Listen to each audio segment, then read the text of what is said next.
Okay. Well, we'd like to wish everyone a Boker Tov this morning on Wednesday, February 21st, and hope that everyone is doing well on this beautiful day. I want to remind you that we, prior to recording, have read the names of the soldiers that we've been given, and we hope and pray that they will be safe and that they will do the job that we need them to do to protect our country. So we all want to wish everyone a good week. We wish our leaders strength and courage, and all of us should not forget that we are still in a war. Even though we go through our daily routine, it's because of these wonderful Chayalim and Chayalot that we can do that. I'd also like to remind you that Hadassah, this class is sponsored by Hadassah Lavona Chapter Modi'in, and that you can make a donation at any time in honor and memory of anyone or for Refuah Shalema. And on March 3rd, Lavona Chapter will be sponsoring a fabulous all-women's concert, vocals, singing by the group called Call Hanashama. This group sings like angels. The range of English and Hebrew, biblical and pop and popular song are just amazing. You will have a lovely, wonderful evening. Why are we sponsoring a concert? We are sponsoring it because Hadassah Hospital, the rehabilitation center, is in need of our tzedakah and our support in buying some very high-tech, state-of-the-art equipment for the rehabilitation center that will aid in the rehabilitation of wounded soldiers and others who need this type of equipment. So if you are planning on coming to the concert, please consider being a sponsor. We need as much tzedakah money as possible. Every cent you give us will be going to the Hadassah Hospital, and every bit of the monies are so important. If you cannot make it to the concert, please consider making a donation in any way and have your tzedakah go toward the hospital. Don't forget, the hospital is the the place where these wounded soldiers who are taking care of us and guarding us and protecting us go to get well again. They have they go there, and we must be there to support them. Now, many of you support the soldiers in various ways, but this equipment is so urgently needed. Please, please, please don't forget to make your registration, your RSVP for the concert, and if you can't come, please make a donation. We thank you in advance and hope to see you on March 3rd. Thank you very much. And we're going to begin our class today after that unpaid political announcement on Shoftim. Okay, now, who can tell me what we learned in the last couple weeks about yiftach? Now, we're not finished with him. He reigns for 6 year reigns. He judges for 6 years, and we are at a critical point in Sefer Shoftim. Today we're going to talk about chapter 12, but we're going to review prior chapters of Yiftach. And we are halfway finished the Sefer, and yet we have only one more significant judge to talk about. So that must give us some indication that there is something that is coming our way in this chapter. With there's about 12 more chapters and one more judge, there is something, and that is, I hope you will stay tuned as we find out what will be happening in our Jewish history. But let's get back to Yiftach and let's talk about him, because his history is tremendously important. Why is it important to us? It's because his story is not just about a judge who judged and was a military hero and brought the people back once again from the depths of their despair by being annoyed and provoked and attacked by the Ammonite people. But his story is that after approximately 300 years of being in the Canaanite country, which now is Eretz Yisrael, the people of Eretz Yisrael, the Israelis, the Hebrews, have not completely conquered the territory that God has given to us. And we suffer every single day as a result of that. The stories that we are talking about now, especially Yiftach, shows that the person who can make a vow and knowingly understand that the vow that he has made, that whoever walks out of his portal of his front door will be as a sacrifice, an elevated sacrifice to God. And we talked last week the seriousness of the words that he made into a vow. Now, we have to understand several more things about Yiftach. It doesn't call him a righteous man in terms of being Jewish. It calls him a military hero. In chapters prior to this, like the chapter about Gidon, he also was fighting a tremendous fight. And we understand that he, even though his father, Gidon's father, was the leader of the idol worshippers, stood up for his son and changed his ways once his son was challenged to be a judge. We see that the reversal of falling into the depths of idol worship and immorality and the societal moral deprivation of the Canaanites has sucked in the Jewish nation, as opposed to the Jewish nation being strong enough to withstand the temptations of what has the Canaanites bring to the table in their society.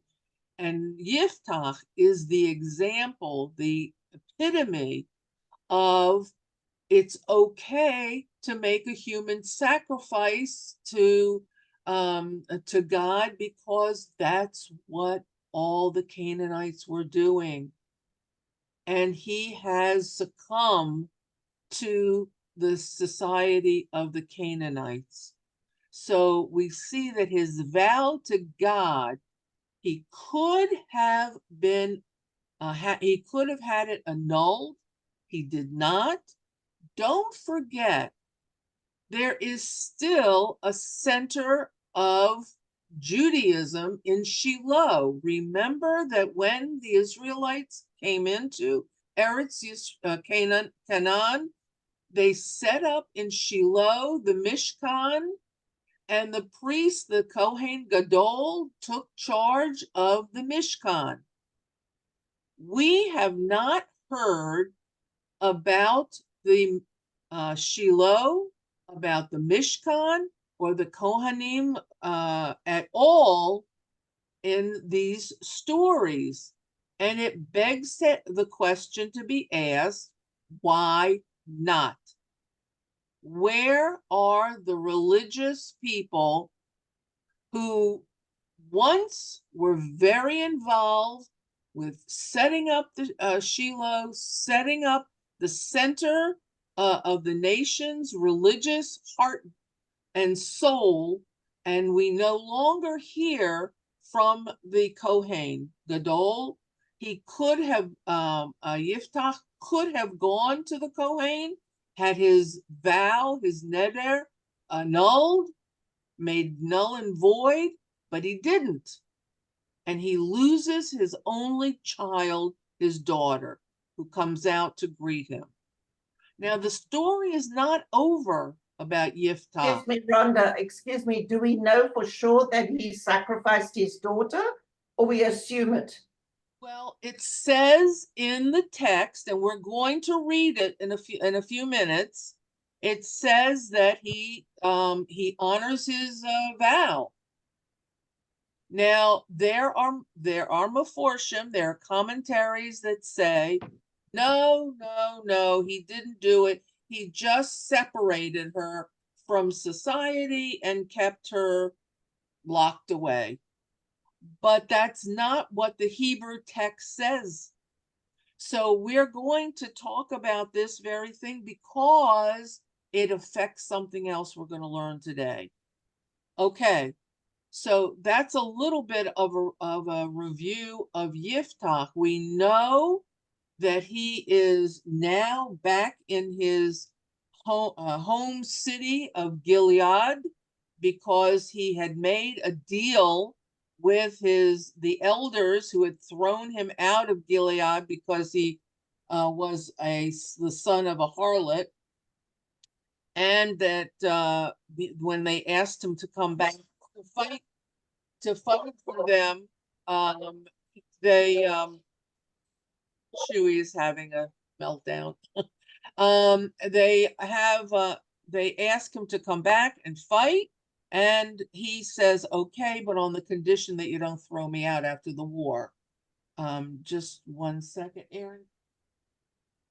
So we're going to go to the text right now, and we're going to read some of the text because I want to show you some very interesting things. So let's give me a second here. Okay.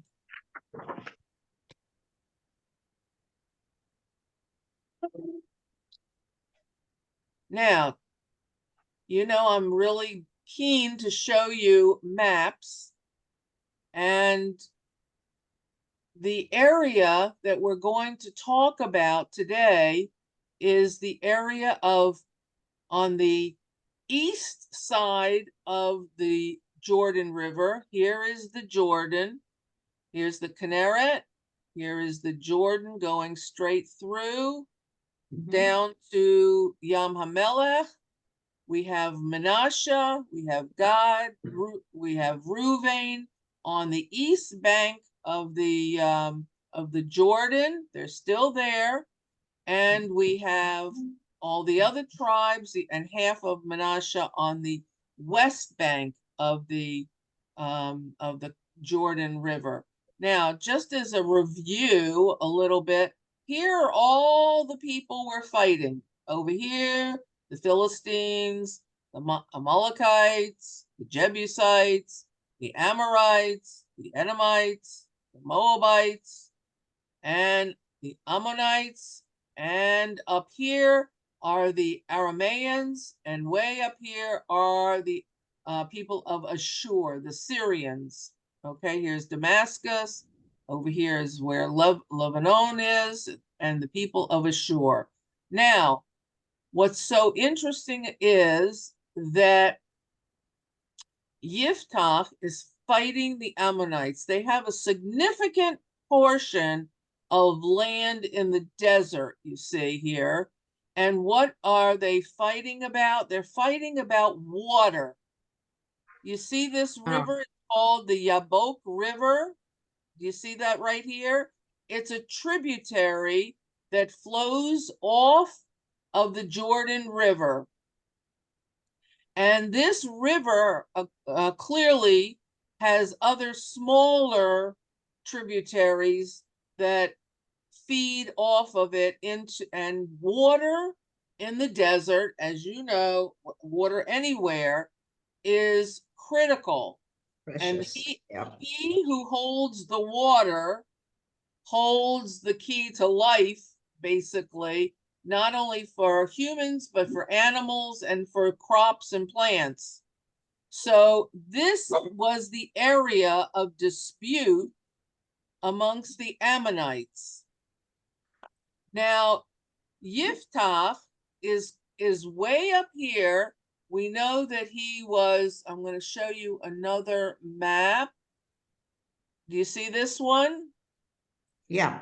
Okay, so Gilad here, it says Ramoth Gilead. This is where he is from. Okay, way up here. But the fighting is down here where the river is. You see this river right here? Okay, and the fighting includes the tribe of Manasseh, Gad, and Reuven. Now, the Ammonites would come into Eretz Yisrael by way of these tribes. They would go straight through, cross over the Jordan, and they would even affect the Benjamites, the Ephraimites, and the tribe of Judah. So they were extremely aggressive in their desire to capture the water over here in this area. This was very, very critical for them because all this in the beige is desert. Now, what happens is the people call on Yiftach to come and help fight against the Ammonites. He accepts it. He makes the agreement. But before he does, I remember I told you that he was very good about one thing in the text. He gives sends a letter to the king of the Ammonites, and he tells them the entire history of the Jewish people and why the land and the waterways are not theirs.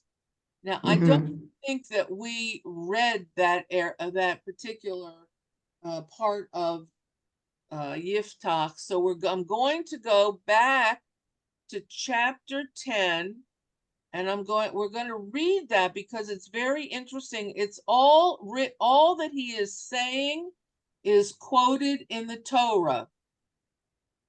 So, okay. So here I'm going to show you the text right here. This is chapter 10. Donna, would you read for us 17 and 18? Sure. Am I muted? No, you're fine. No, okay. Okay. And the children of Ammon were gathered, and they encamped in Gilead, and the children of Israel assembled and encamped in Mitzpah. And the people, the princes of Gilead, said each to his friend, whosoever shall be the man that will begin to fight against the children of Ammon, he shall be the head over all the inhabitants of Gilead. Okay, so that is the beginning of the assembling of the troops. Okay, so now we're going to go to the next. Hold on a second.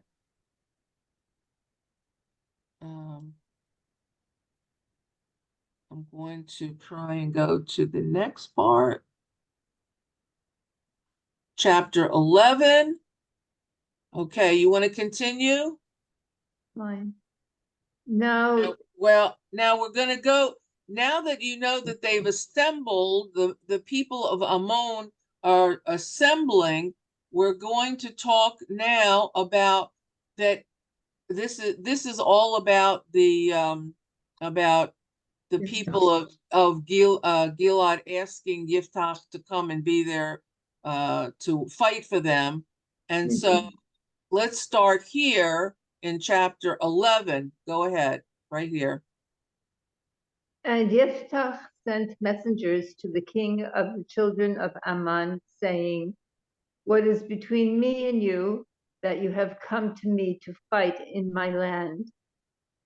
And the king of the children of Ammon said to the messengers of Yiftach, "Because Israel took away my land when they came out of Egypt, from Arnon and up to the Jabbok, and up to the Jordan, and now restore them peacefully."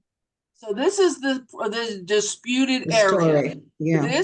This right here, the Yabok River, and they say all the way to the Jordan, and you took it from us when you left Egypt. Okay, go ahead.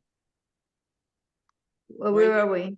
Right here. 14. And Yiftach. Yiftach continued and sent messengers to the king of the children of Ammon.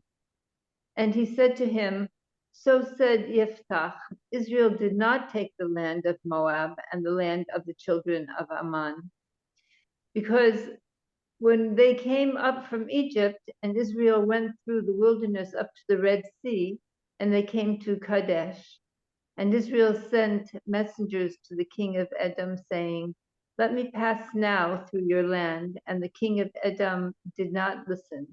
And also to the king of Moab he sent, and he was unwilling. And Israel abode in Kadesh. And they went through the wilderness and went around the land of Edom and the land of Moab.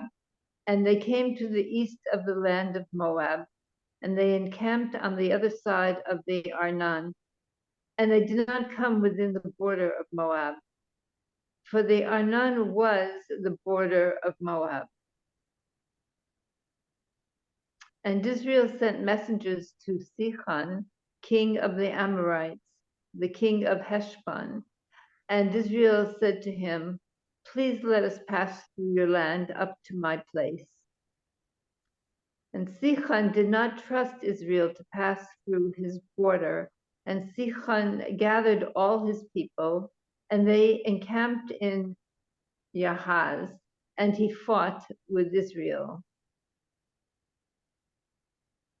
And the Lord, the God of Israel, delivered Sihon and all his people into the hand of Israel, and they struck them.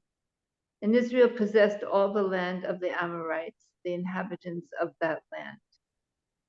And they possessed all the border of the Amorites, from the Arnon up to the Jabbok, and from the wilderness up to the Jordan.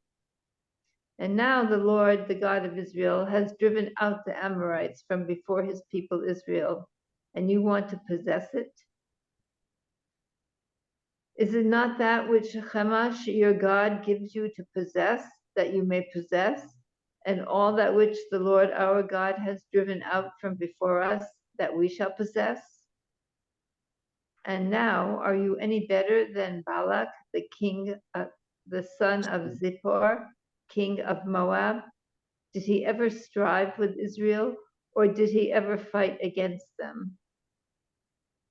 When Israel dwelt in Heshbon and its towns, and in Aroer and its towns, and in all the cities that are along Arnon, 300 years, why did you not recover them at that time? And I have not sinned against you, and you do wrong with me by fighting against me. May the Lord, the judge, decide this day between the children of Israel and between the children of Ammon. And the king of the children of Ammon did not listen to the words of Yiftach, which he had sent him. Okay, so you see, this is a whole history, and all of this is recorded in the Torah. So Yiftach clearly knew his history, and he knew that, and he says this is 300 years of history that he's writing about, and this is the history that he reminds the king of Ammon about. So clearly he's saying that the land that you want, and the areas that you want are really not yours. We won it fair and square when we battled the king of Sichon, and that Moab and Edom never let us enter their land. We had to go around them. And so now, because of your because of what of our history and what all your countries made us do, we own this land. And they didn't care. They wanted the land. And so they are going to go to battle. Now, if you look at the next part of what happens here, it says, and Yiftach vowed a vow. This, after it, the Mhm. text in Shmuel shows us that after the people gather to fight, that the king of Ammon is not going to listen to Yiftach. Immediately, it goes into the vow that Yiftach makes. And here it says what the vow is. And then it says that he wins the war, and we go straight into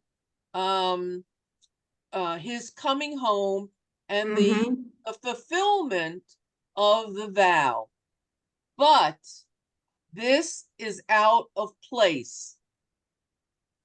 What Shmuel wants us to see is that there was a vow made, a pretty bad vow, okay, and then he comes home and the vow is fulfilled.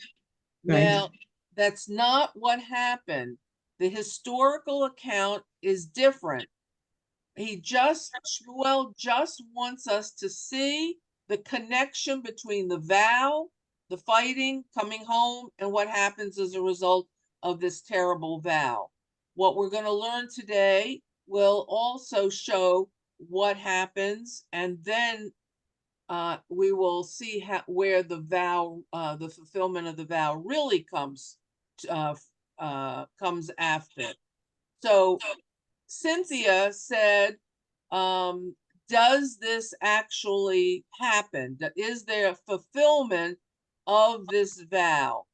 And Cynthia, are you still there?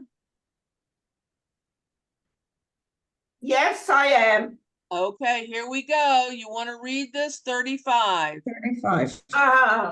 And it was when he saw her that he rent his clothes and said, alas, my daughter, you have made me fall, and you have become one of those that trouble me, and I have opened up my mouth to the Lord, and I cannot go back.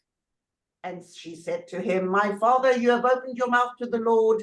Do to me according to that which has issued from your mouth, since the Lord has done for you vengeance from your enemies, from the children of Ammon. And she said to her father, let this thing be done for me. Refrain from me 2 months, and I shall go and wail upon the mountains, and I shall cry over my virginity, I and my companions. So here she's telling her father how To he do should it. about fulfilling the vow. And we assume that he tells her the vow. And here she says, look, I'm a maiden. I haven't experienced anything of life yet. I don't even have a husband. So she says, give me time. Give me a couple of months to just go up into the hills, into the mountains with a couple of my friends, just to experience life before you take my life. And go ahead. You went too far down, go up one. Oops, sorry. And she said to her father, let this now cry over my virginity. And he said, go. And he sent her away 2 months. And she went with her companions, and she cried over her virginity upon the mountains. And it was at the end of 2 months that she returned to her father. And he did to her his vow which she had vowed. And she had not known any man. And it was a statute in Israel. From year to year, the daughters of Israel went to lament the daughter of Jephthah the Gileadite, 4 days in a year. Good grief. Rhonda, Yeah. if he kills her, isn't that murder? Sure. So, I mean, murder's forbidden by law.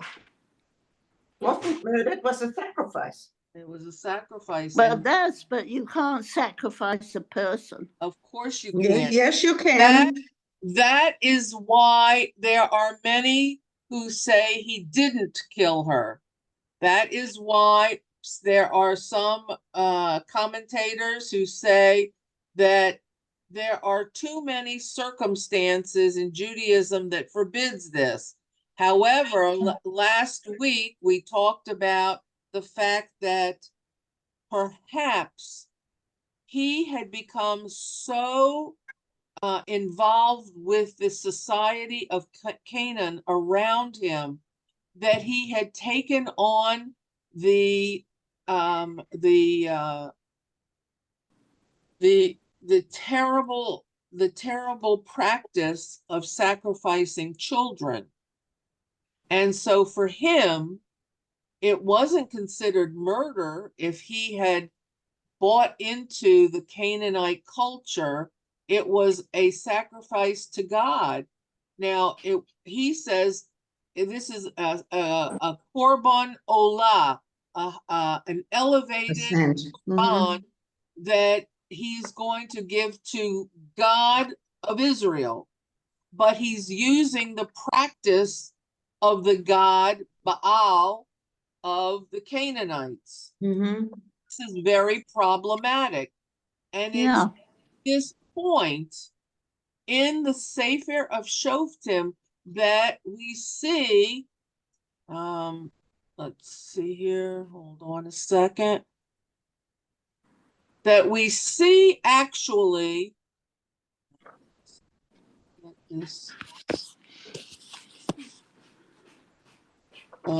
I'm trying to close this. We actually see that at this point, what has happened, let's pretend we have a chart. At the entry of Bnei Yisrael with Yehoshua and the fighting, and there was not one problem when Yehoshua was leader and fighting to the Canaanites, and the people were with him, and they were all there for Hashem, and they believed in God because God was helping them with their victories, and they see the hand of God in all that they do as they enter Canaan. And after Yehoshua dies, this was an uphill kind of thing on a chart. And when we get up here and Yehoshua dies, we start going down. We start going down. Now, the book of Shoftim, the Sefer Shoftim, is kind of like waves, up and down and up and down. The people are good. Things are good. They start acting like the Canaanites, immoral. Things go south. They go badly. They cry out because they're being provoked and attacked by the enemy. God comes and saves them, and then they believe for a while. They're on the way up again. They're okay for X amount of time. Each time was different after the each shofet. And then what happens? They start going down again. And then another shofet appears. They have victorious. They continue to believe in God again. And they're brought back to the fold. They go up. And then, of course, they go down. So this is what's happening in the book of Shoftim. And we see this with every single judge.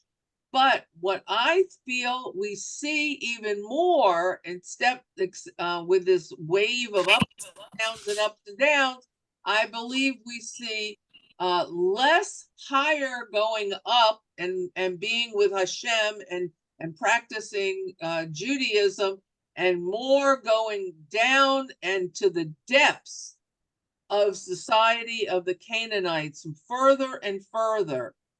And I think that yiftach is the turning point of failed society in Israel. And we're going to see what happens as a result of this. Now, we just read how the vow is fulfilled. But when we go to chapter 12, and I'm going to show you this because yiftach is not finished yet. Mm.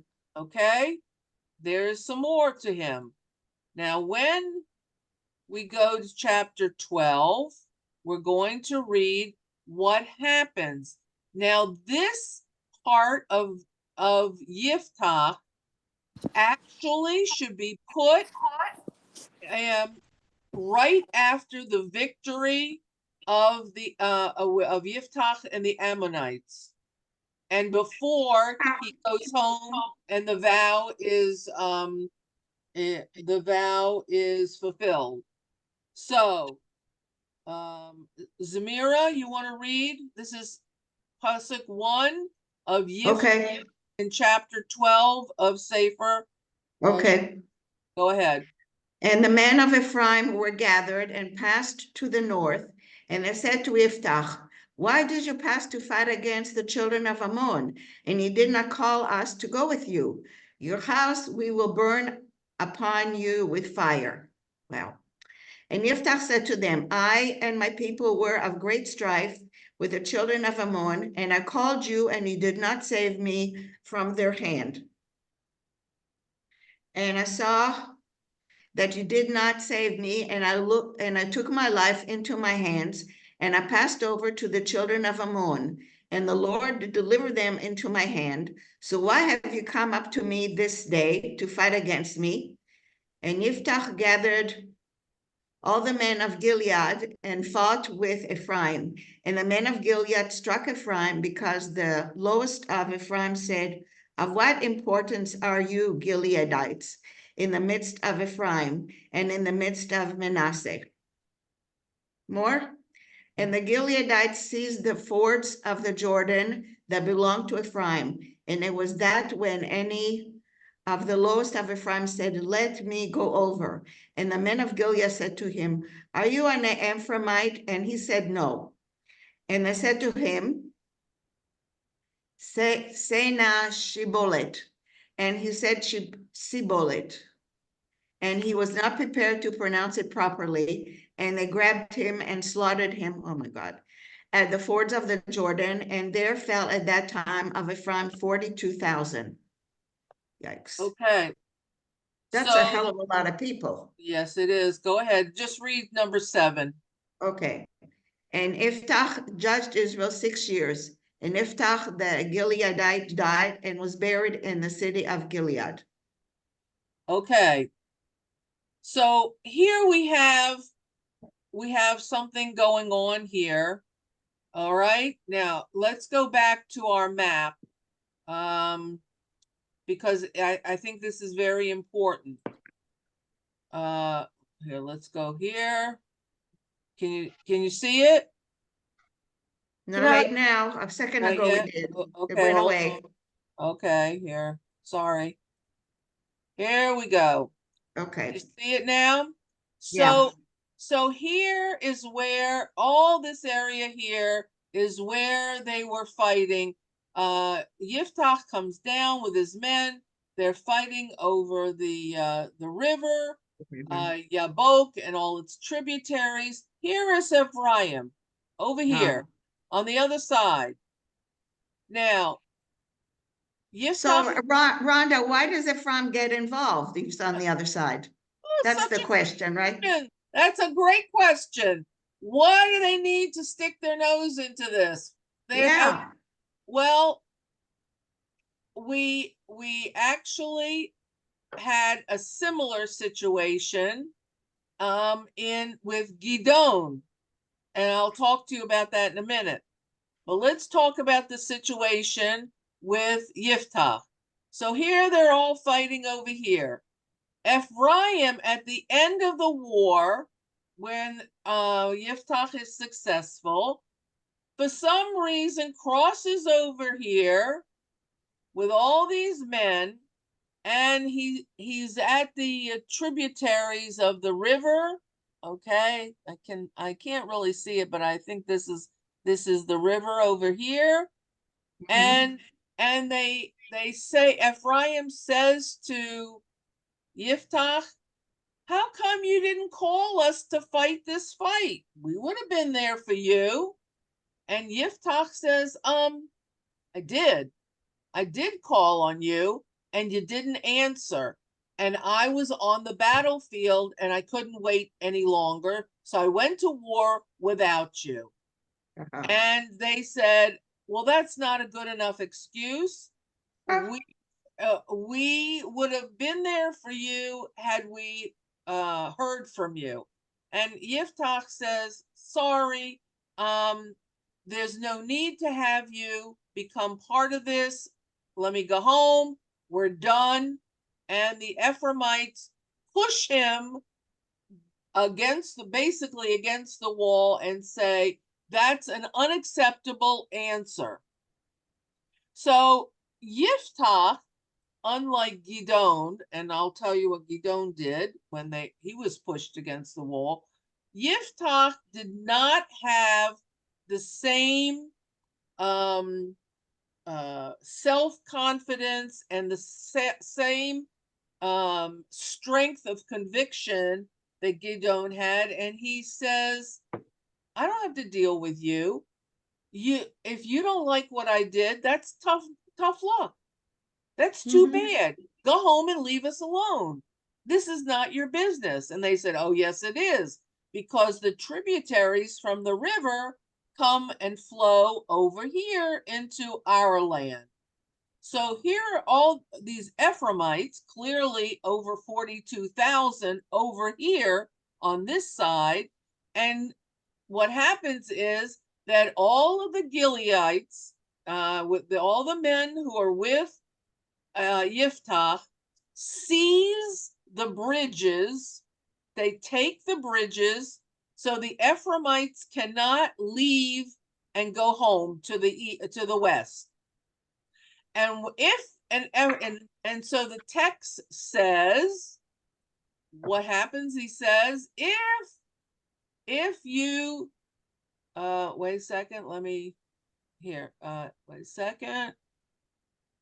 If you want to cross back and go back to the tribe of Ephraim, you have to cross a bridge. And the bridge is guarded now by all the men of Yiftach. And he says the men would come across the bridges, and the Yiftach's men would say the word shibolet. Shibolet is a Hebrew word for a grain. Okay.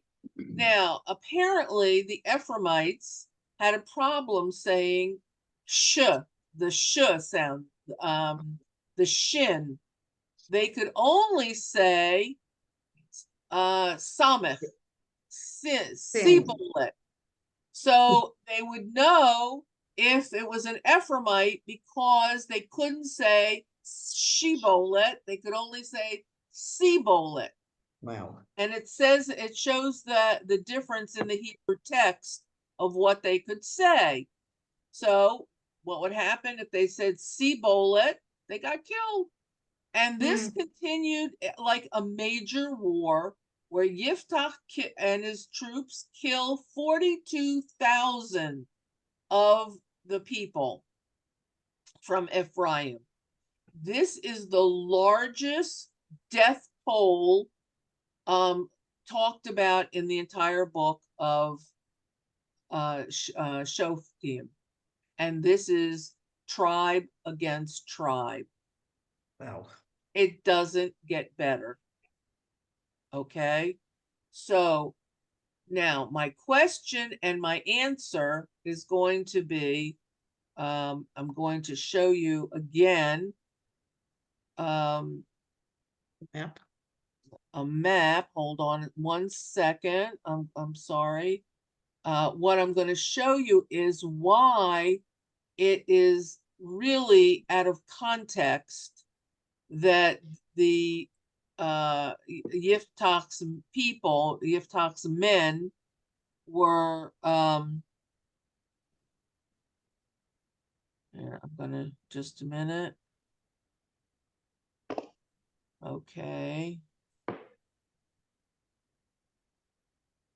Why it makes no sense that this part of the text is here. If he's fighting, all of the tribes are fighting over here, doesn't make sense for him after the battle to go back up here to the tribe of Manasseh, way up here to Gilead, and then come back down and fight Ephraim. Here's Ephraim right here. So what happens is they are here in this area. The battle with Ammonite has been won, and the Ephraimites start this provocation against yiftach. Now, if you recall, maybe, I'm sure, maybe this is a long time ago, but we'll learn what Gidon says. For some reason, it sounds like the Ephraimites were real hotheads, and they were real provocateurs against people who didn't include them in battles. And so yiftach does not have the wherewithal to tell the people that of Ephraim, I'm sorry, but we called you, you didn't answer, we had to go to war, we couldn't wait around.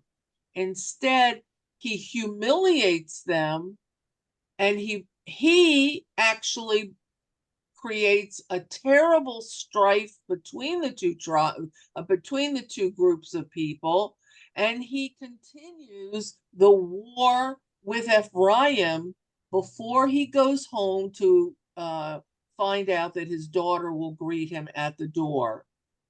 Right. Do you see where this makes more sense?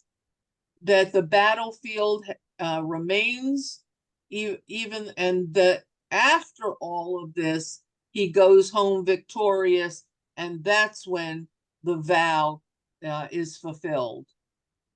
Do you see that? It makes tremendous amount of sense that he wouldn't go home and then drag his troops back down south to where the Ephraimites come over and try to regain the waterways that they had captured. So we find out that during all of this time that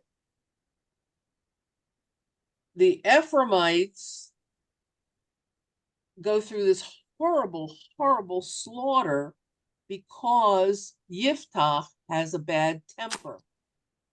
Now, if you recall, and I'm searching for it as I speak, I want to read to you what was said to the Ephraimites from Gidon, and you'll see the two differences of how people can handle the same kind of situation. Okay, now I'm going to show you the text, and we're going to see what happens here. Okay, are you with me? Yep. Any questions to this point?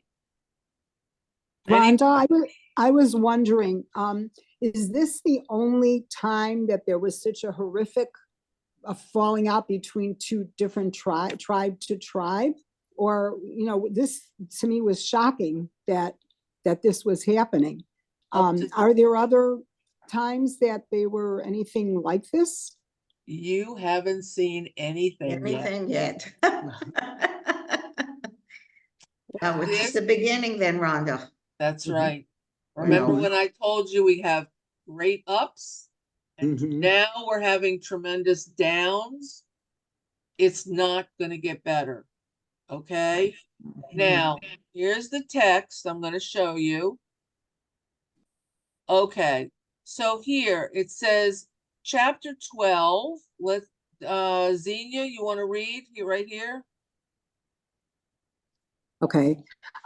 Chapter 12 happened before the daughter of Yiftach met her fate, for the tribe of Ephraim actually clamored against as soon as the smoke of the battle had cleared.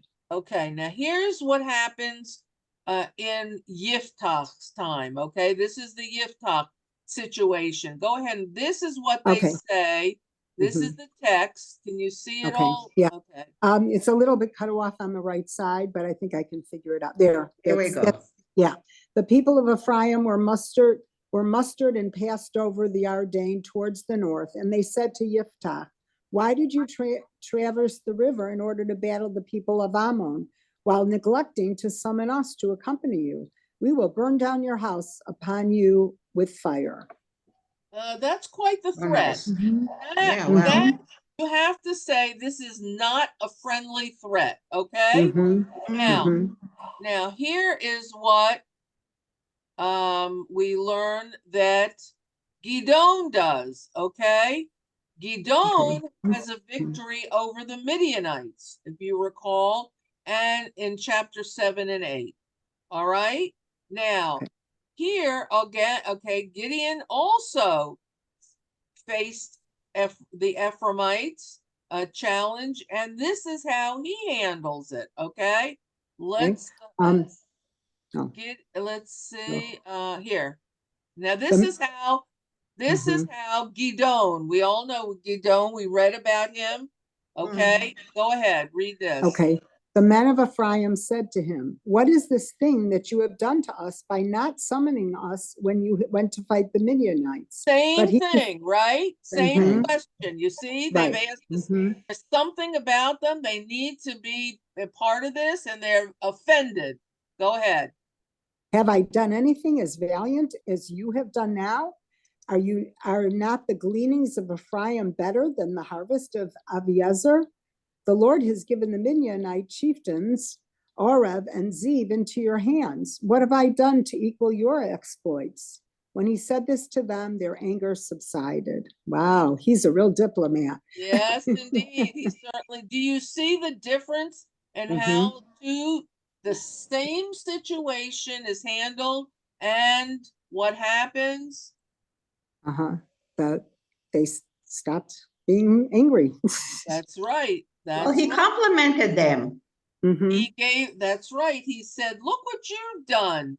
That's You've right. done great things. You were the ones who helped at the end of the battle, and you did the hardest part of the battle. You captured the two princes that were running towards your territory and captured them. We only fought the battle, but you did the big stuff." And they thought, "Oh, wow, that's great. That's great. We did. Call a kavod to us, and the whole thing is over. And it's all everyone goes home happy." Do you see the difference in how things can be handled politically when need be? One can be done by someone who's got extremely good head on his shoulders and can avoid a terrible, terrible conflict, especially tribe against tribe. And yet the same exact question is asked years later, and the outcome is a slaughter of 42,000 men. This is the difference of the time that Gidon ruled and the time that Yiftach. We're going down into terrible, terrible times in Shoftim at this point. And we see the reactions of two different characters that's extremely important. Let's see, what time is it? We're oh wow. 5 minutes. Okay, so the wrap up of all of this, the whole situation with Yiftach, and I want to just show you again the text because This is very important. Yeah, let's now look at this. This is extremely important, and we read it. So now we understand that there was a battle after the Ammonite war. There was a battle with Ephraim, and here's what happened. This is chapter 12. We've read about the battle. They couldn't say Shibolet. They said Sibolet. And if you look here in the text here, it shows here is the word Shibolet. You see this with the shin? You see that? Shibolet. And they could only say Sibolet. You see with the samech? Okay. So that was the test. They're slaughtered. And now after they're dead, Yiftach goes home. The vow is fulfilled. And he's only a judge for 6 years. And it says right here, and Yiftach judged Israel 6 years, not a long time. And Yiftach, the Gileadite, died and was buried. And you didn't notice this, did you? In the cities of Gilead. How can one man be buried in multiple cities? Okay. Now, I want to tell you that this is the perfect way for me to explain Midrash. Okay? Because you all know how I feel about Midrash. Just take a look here. The text says buried in cities. Okay? Let me see if we can see the Hebrew text. Maybe Rhonda, maybe they cut him up and put different parts in different cities. Okay, here we go. A little bit here, a little bit there. Okay, Yeah. Ire, the cities of Gilad here. All right, so Linda, you should have been a commentator, Linda. She is No, ours. just thought about it. I mean, Okay. So here is the perfect place to tell you about Midrash. There are some commentators who say that because of the way it was written, that because of his vow, because of what he did to his daughter, that he then acquired the disease of leprosy and died from leprosy, and he was cut up in pieces and buried in different places as a punishment in the cities of Gilad. I Okay. really did that? Now, I was joking. well, did you hear what I said? The commentators took the plural word cities. You just read the text. It said he ruled 6 years. He was buried in cities of Gilad. End of story. That's it. That's all there is. That's all she wrote about Yiftach. Done. But when you hear others talk about the life and death of Yiftach, there will be people who say that he died from leprosy and was cut up and buried in various locations in Gilad. That is Midrash. That is Midrash. And that is the perfect example of how Midrash comes to be. That there is often one word or a reference to a word, and in order to make it, I would say, more sensational, more memorable, more dynamic, because you saw here, there was one sentence.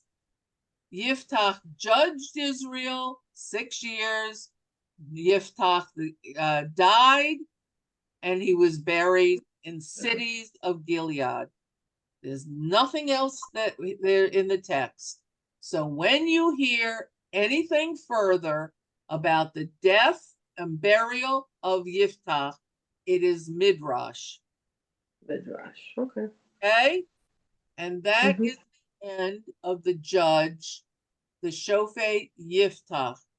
We learn a tremendous amount about the society, the Jewish society that lived side by side with the Canaanites through Yiftach's story. We learn about vows. We learn about the Ephraimites and how it was handled terribly, terribly badly, and how we bury him.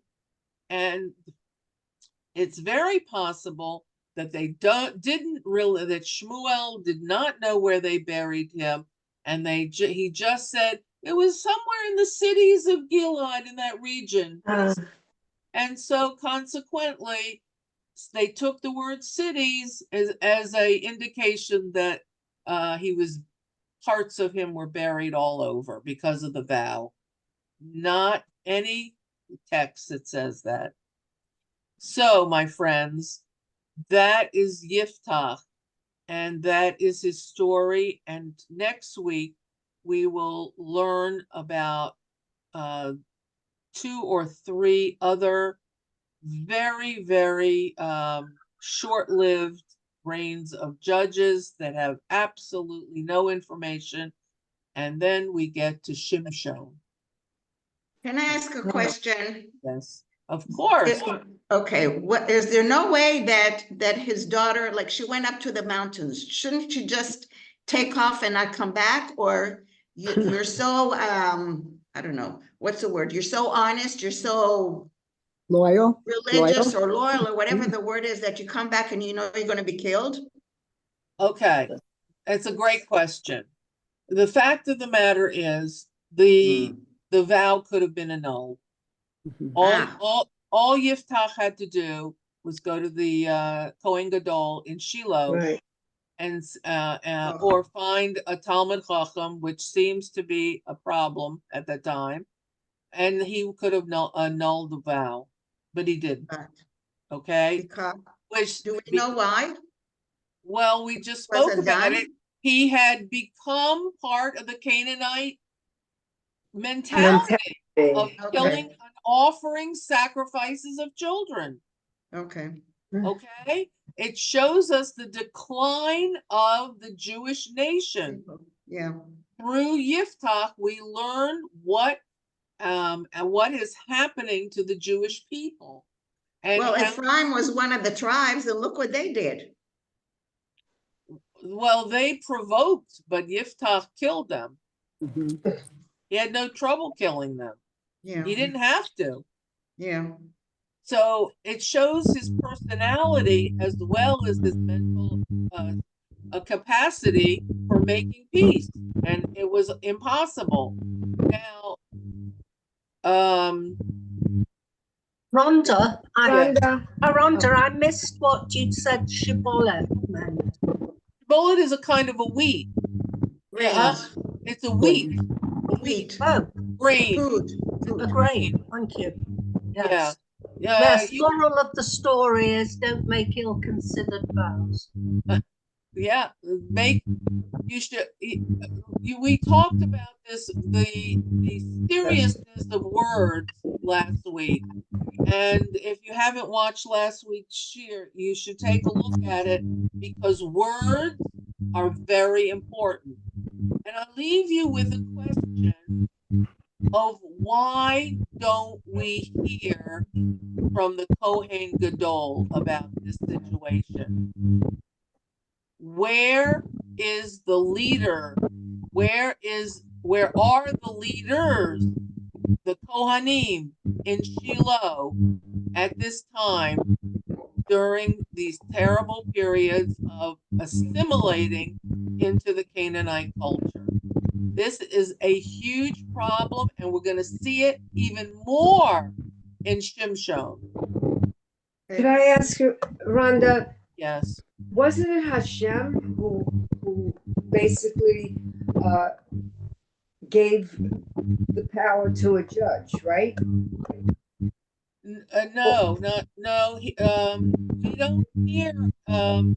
We don't hear like in Devorah, and we don't hear like in Gidon. Gidon challenged God, and there was a messenger that comes from God to pick Gidon. We don't hear any about that. It says the elders of Gilead asked him to fight for them. Okay.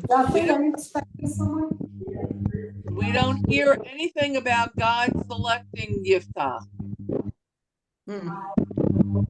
So I really believe it's indicative of what's the assimilation of. So please God, we'll next week. Anybody else have a question? All right, have a wonderful week. Take You good care, too. be well, and register for the concert. Please join us. Join us.